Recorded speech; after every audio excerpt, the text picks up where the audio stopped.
Imagine getting the assignment of a lifetime, just planning to see your favorite musical star and instead getting to interview him. This is the story of how I got to interview Paul McCartney and his then brand new band on their first ever tour, part of a deep dive backstage at a Paul McCartney concert.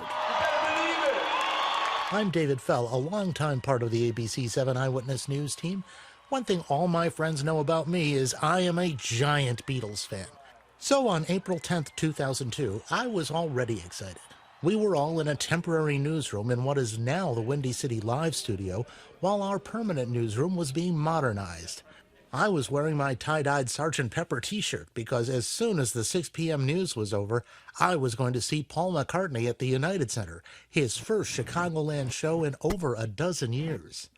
So imagine my surprise when the news director popped out of her office and said, "Is anyone free to do some backstage interviews before the Paul McCartney concert?" The tour had offered ABC 7 exclusive access, but all the reporters were tied up. My lucky day. Geoff Baker, McCartney's press officer at the time, made me and ABC 7 photographer Eugene Standback welcome. And he told us Paul feels very much at home when he visits Chicago. This is it. This is rock and roll. This is where the blues began. This is where the Beatles started. You know, he's really ready to rock on this because this is his people. This is a working class city. This city was, built by working men. It's the same thing as Liverpool. It's exactly the same sort of vibe. This is, the music from here started the Beatles off in the first place when they wanted to be kind of serious blues guys, before they became the phenomenon. So this is like bringing it all back home to where it came from in the first place. Fantastic. You kidding? McCartney hadn't played in the Chicagoland area since 1989. He hadn't done any touring at all since '93. Chicago was stop number 4 for Paul and his brand new backing band, a band that has stayed with McCartney ever since. It came 7 months after the attacks of September 11th, bringing much-needed joy in a way that was reminiscent of Paul's first visit to the U.S., as extraordinary Beatles fan and WXRT host Terri Hemmert noted at the time. What we've gone through as a nation in the past couple of months, I think Paul, the way he's been present to us and entertained and inspired us with the concert in New York City is reminiscent of what the Beatles did for us after JFK was assassinated.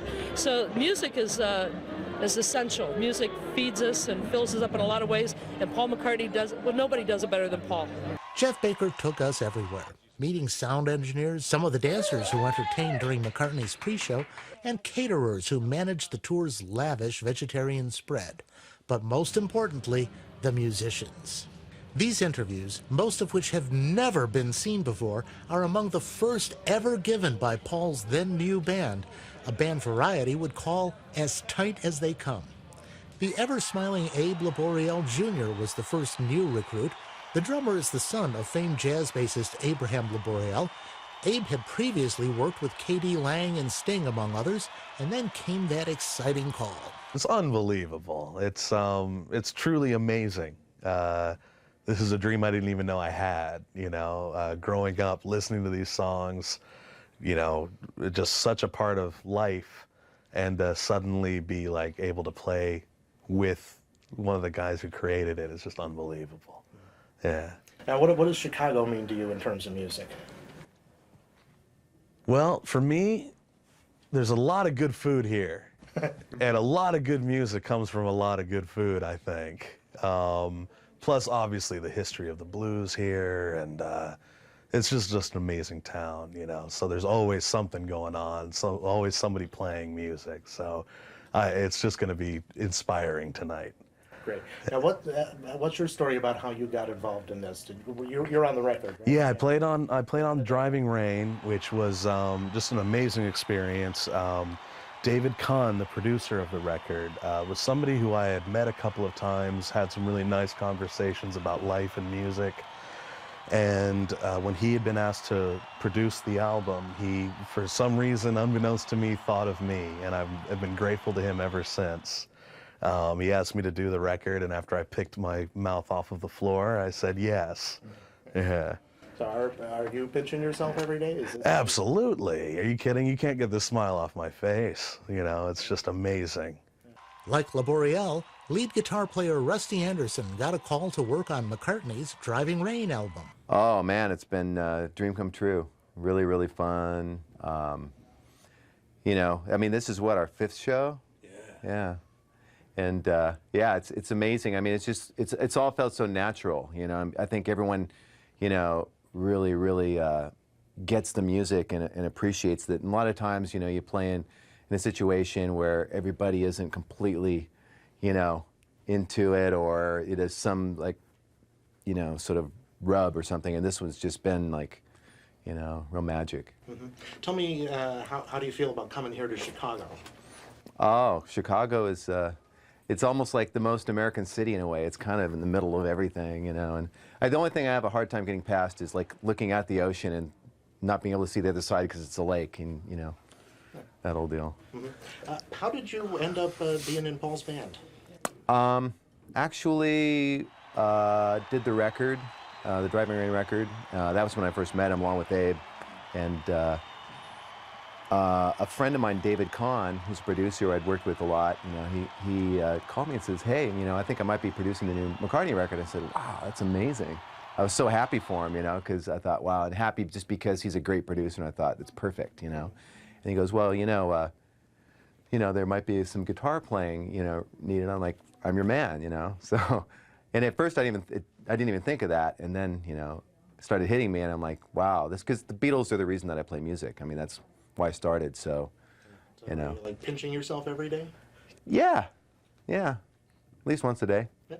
Okay. Brian Ray plays lead guitar, rhythm guitar, and bass when Paul's playing the piano or the guitar. He toured as Etta James's musical director for 14 years before joining up with McCartney's band.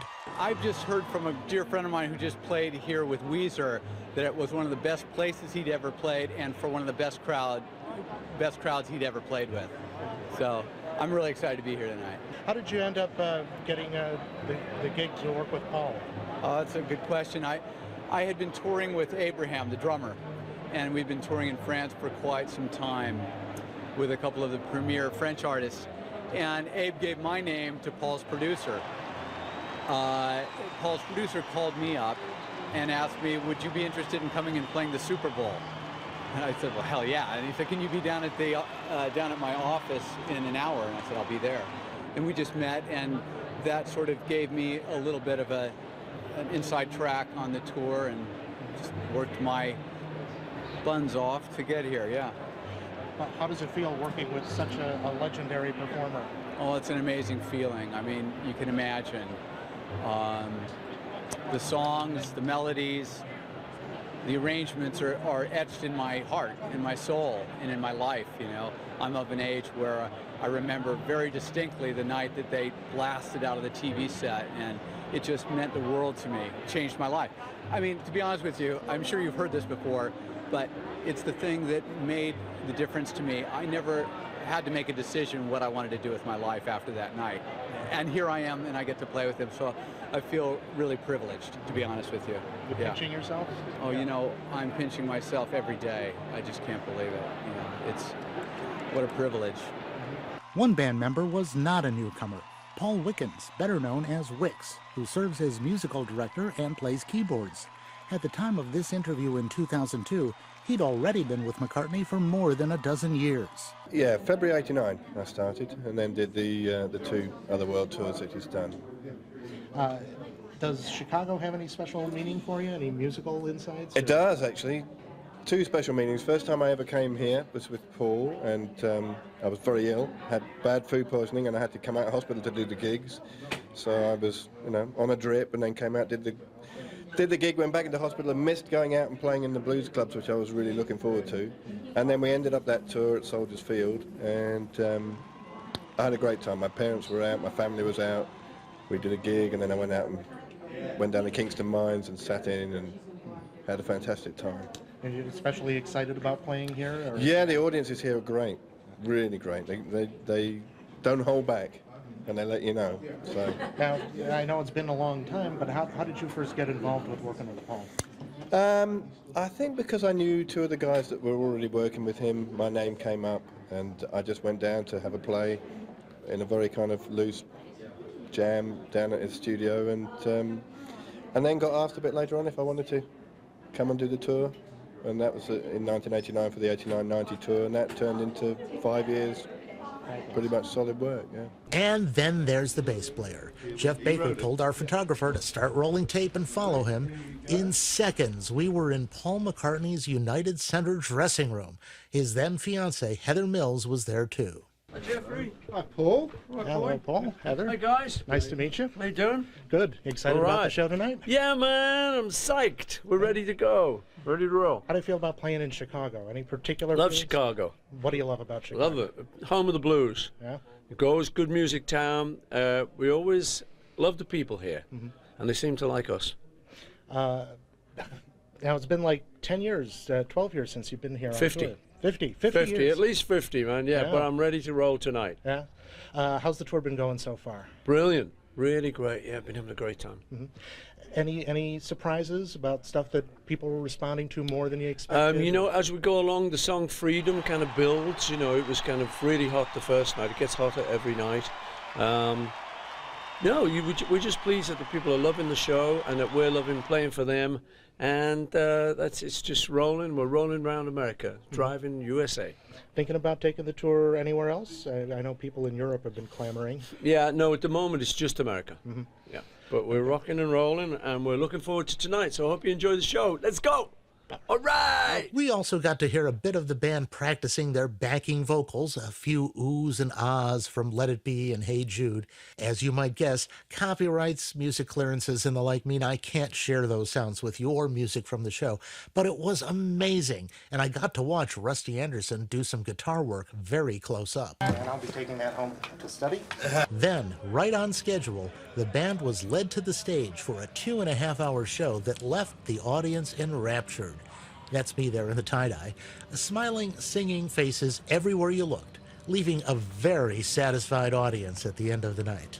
I couldn't stop screaming. I'm going to have no voice tomorrow because of this. Oh, when he played Let It Be and Hey Jude back to back.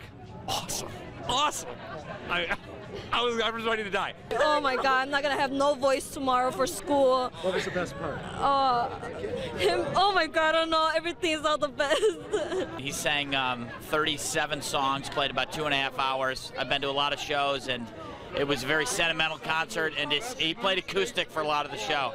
And I've got a song list of everything they sang, and you know, he went from Band on the Run to early Beatles to late Beatles to Wings, and it was tremendous. We did have one final encounter as the band was leaving the United Center, the always joyful Abe Laboriel Jr. leaping up in front of our camera, and then we got a quick greeting as McCartney headed out to his next adventure. All right, man. See you next time. Yo! David Fell, ABC 7 Eyewitness News.